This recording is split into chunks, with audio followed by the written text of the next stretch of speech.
Shedeur Sanders was coached by his father in high school. He was coached by his father at Jackson State. He was coached by his father at Colorado. Would you as a GM, and obviously we are not having conversations with him. We're not getting into the head of this man, and I'm not pretending that we can. But I'm saying, would you have any hesitation, or how would you handle the idea of, well, yes, obviously I'm the head coach, I'm the GM. We're going to be drafting him to our team. He's going to be working for us and in our system. How do you handle the idea that, like, he won't have his dad with him? He won't have his dad coaching him for the first time in 8 years at least. And potentially his entire life, because I have to assume Deion's doing some Pop Warner coaching in his days as well.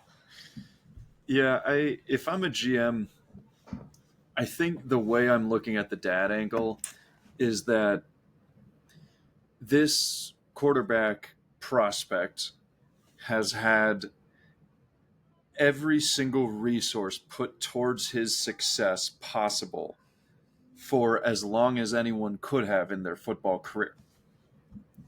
So if there are fixable issues that I see that haven't been fixed after, Shedeur and Tom Brady are kind of tight, he's been working out with, the best quarterback coaches. He's had a dad who's coached his teams in college with him as the quarterback, designing an offense where we're trying to get you as many completions to your athletes as possible. So many of his touchdowns are on long catch and runs, and not a lot come from within the red zone. Mm-hmm.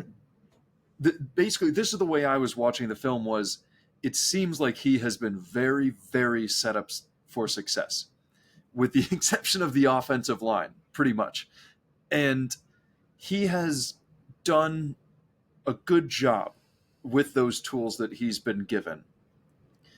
So for me, it's not as much the dad thing. I think he's going to be able to separate from the familial thing. I think especially Deion, he's going to be coaching a college team while his kid's in the NFL. Like, there's just a lot of logistical conflicts to dad being involved constantly. And I think in general, I'm not so much talking about Deion being Deion. Notice I didn't mention Deion in the conversation. I more mean just the idea of, okay, for the first time ever, this kid is going to, first time in at least 8 years, if not ever, he's going to be playing under not his father. I think that is at least somewhat fascinating of a conversation when teams are essentially, as we know, if you're drafting a quarterback in the first round, essentially you're giving them 3 years. You're handing the franchise to him for 3 years. I'm not worried about it because I don't think Deion is the type of father to baby his son in terms of like emotional. I certainly don't think that. Yeah. No, I think certainly we've don't all think seen Deion. We don't expect that out of him. But I think Deion is the type of father to give his son everything he needs to be successful. Sure.